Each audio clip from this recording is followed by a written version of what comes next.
Ang talata natin ngayon, Marcos chapter 8, verse 36. Sapagkat ano ang mapapakinabang ng tao na makamtan ang buong sanlibutan at mapahamak ang kanyang buhay. Sinabi ito ni Jesus matapos niyang tawagin ang mga tao na sumunod sa kanya at pasanin ang kanilang krus. Pagkatapos ay nagtanong si Jesus ng isang tanong na ang lahat ay sangkot.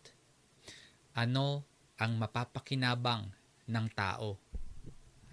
Isipin mo po kung makuha ng isang tao ang lahat ng kayamanan, kung makuha ng isang tao ang lahat ng tagumpay, kapangyarihan at karangalan na iniaalok ng sanlibutan, pero sa huli ay nawala naman ang kanyang sariling buhay. Ano ang tunay niyang napala?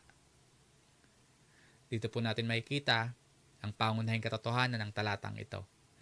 Walang anumang pakinabang ang makamtan ang buong sanlibutan kung mawawala naman ang sariling buhay.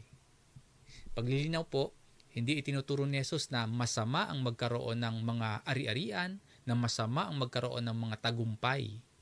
Ang itinuturo po, tamang halaga ng mga bagay na ito.